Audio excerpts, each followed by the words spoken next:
আসসালামু আলাইকুম। সবাই কেমন আছেন? আশা করি সবাই ভালো আছেন। তো আজকে খালা চলে আসছে।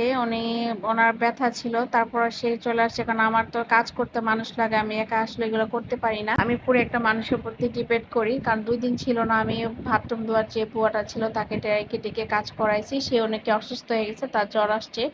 যখন বিপদ আসে তখন চারিদিক দিয়ে বিপদ আসে। যেমন এখন আমার সাথে যা হচ্ছে। আসলে আমার সাথে কেন হচ্ছে জানি না। একজন অসুস্থ হয়ে গেলে আরেকজনকে খুঁজে পাই না। আরেকজনকে খুঁজে পাই না। এরকম আরকি। তো যাই হোক সে আসছে এখন সে কাজ করতেছে।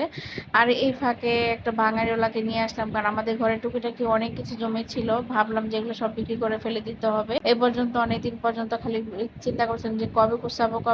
তো ফাইনালি ঘরে যা বাটা ছিল সব বিক্রি করে ফেলবো। তো উনার কাছে বিক্রি করতেছি। উনি আমাদের কাছ থেকে বিক্রি মানে নিতেছে। তো কিছু স্টিল ছিল, কিছু এটা সেটা প্যাকেজিং করা ছিল। সবই বিক্রি করে ফেলছি।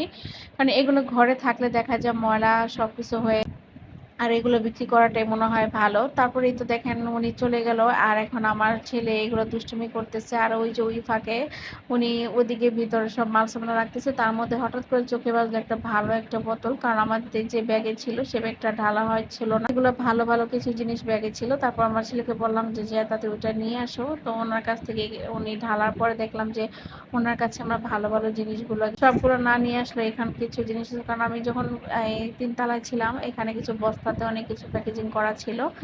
পরে সেটা আমি বললাম যে, "এটা আমাকে দেন।" পরে আমার ছেলে যেয়ে নিয়ে আসলো বলছে, "আচ্ছা নিয়ে যান।" আর উনি আমাদের কাছে একটু বেশি দামই রাখছে।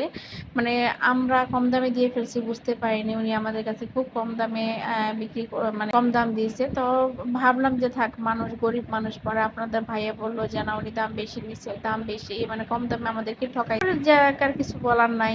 গরিব মানুষ। তারপর সে চলে গেল কিছু কাজ-টাজ শেষ করে।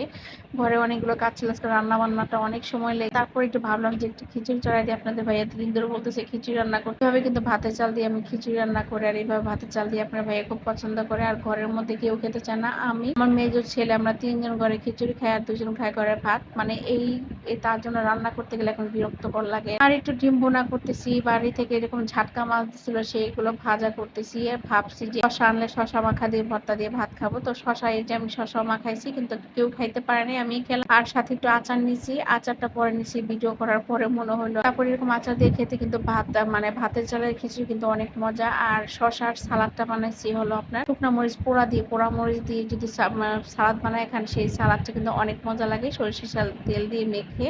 তো আজকের মতো এখানে